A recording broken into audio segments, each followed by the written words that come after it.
So you want to be an international project manager? You know, the kind who leads these huge, incredible projects all over the world? Well, you're in the right place. In the next few minutes, we're going to lay out the exact roadmap to help you get there. Let's dive in. Okay, so this is the question, isn't it? How do you actually become one of these top-tier, world-class pros?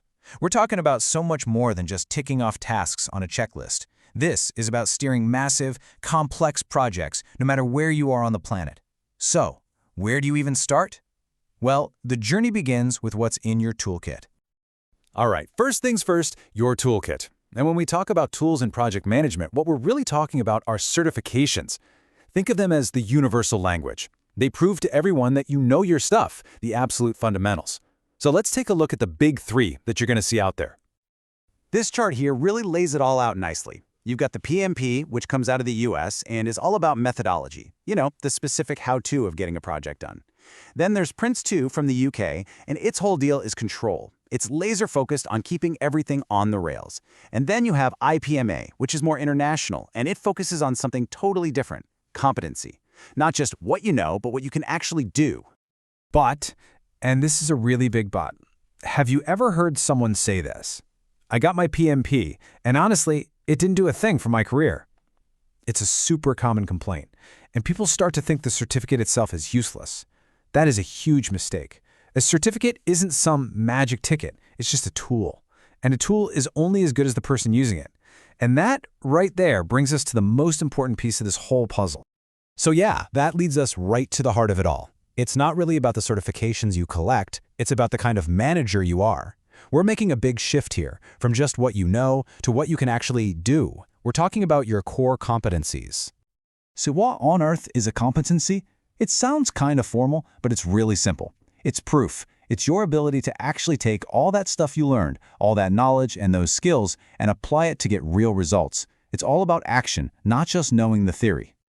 And the IPMA framework shows this perfectly. Take a look. A truly great project manager is basically built on 3 pillars. You've got practice, which is all your technical know-how. Then people, for your human and leadership skills. And perspective, which is your strategic thinking. And just notice the breakdown here. People and practice make up the vast majority of it. Let's break each one down.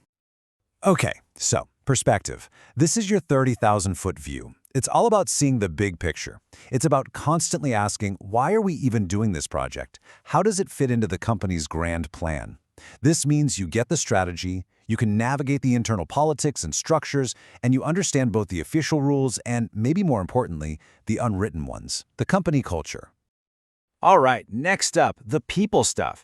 And honestly, this is where good managers transform into amazing leaders. We're not talking about just telling people what to do. We're talking about inspiring your team, making them excited to come to work. It's about building a real, collaborative team, being a great negotiator, and of course, staying cool and calm when things inevitably go wrong, because, they will.